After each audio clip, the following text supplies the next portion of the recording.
झारखंड के दमदार नेता जयराम महतो, जो 1932 के खतियान और सामाजिक न्याय की लड़ाई में सबसे आगे हैं, अब खुद खतरे के साए में हैं। बढ़ती लोकप्रियता और जन समर्थन के बीच विरोधियों की नजर उन पर टेढ़ी हो गई है, जिसको देखते हुए उनकी पार्टी ने केंद्र सरकार से जेड+ सुरक्षा की मांग की है। डुमरी विधानसभा क्षेत्र से विधायक जयराम महतो की जान को गंभीर खतरा बताया जा रहा है। हाल के दिनों में झारखंड की राजनीति में अपनी दमदार उपस्थिति दर्ज कराते हुए जयराम महतो जातीय जनगणना, पिछड़ों के आरक्षण विस्तार और 1932 के खतियान जैसे मुद्दों पर खुलकर अपनी बात रखते आए हैं। उनकी सक्रियता और जनहितैषी रुख के कारण वह आम जनता के बीच एक मजबूत और भरोसेमंद नेता के रूप में उभर रहे हैं, लेकिन इसी बढ़ती लोकप्रियता अब उन्हें सामाजिक तत्वों के निशाने पर ला खड़ा किया है। उनकी पार्टी जनता लोक संघर्ष मोर्चा के केंद्रीय सचिव राजदेश रतन ने इस खतरे को गंभीरता से लेते हुए भारत सरकार के गृह मंत्री अमित शाह को पत्र लिखा है और विधायक जयराम महतो को जेड+ श्रेणी की सुरक्षा देने की मांग की है। पत्र में यह स्पष्ट किया गया है कि जयराम महतो वर्तमान समय में झारखंड के बेरोजगार, शोषितों और वंचित तबकों की मुख्य आवाज बन चुके हैं। उनकी बढ़ती लोकप्रियता और जन समर्थन से विरोधी खेमे में बेचैनी साफ देखी जा सकती है।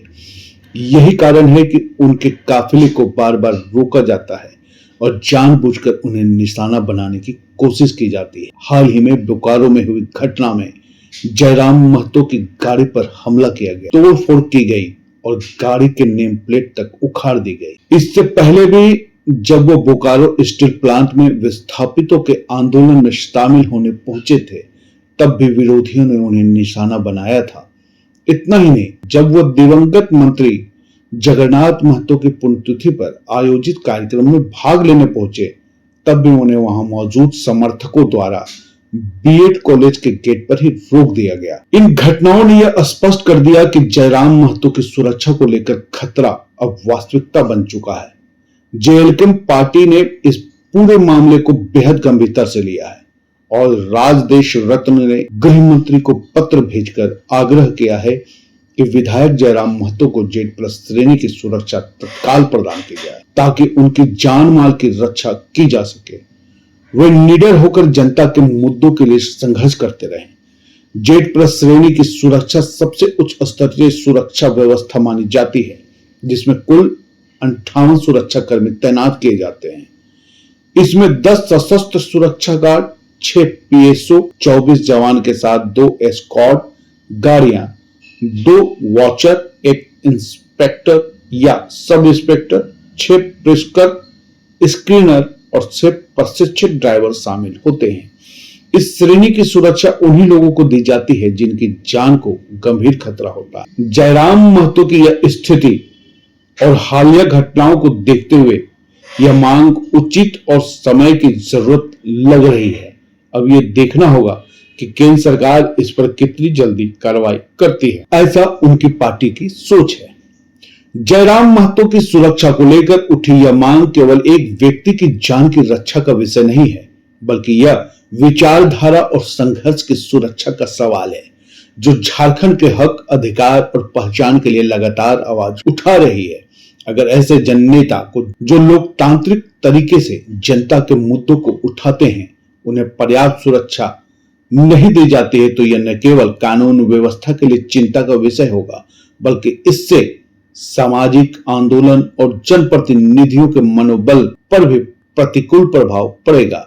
इसलिए जेएलके की यह मांग समय की जरूरत है और सरकार को जल्द से जल्द इस पर सकारात्मक कार्रवाई करनी चाहिए, ताकि जयराम महतो जैसे नेता निडर होकर जनता की हक की लड़ाई लड़ते रहे और लोकतंत्र की बुनियाद और मजबूत हो सके, ऐसा उनकी पार्टी ने कहा है।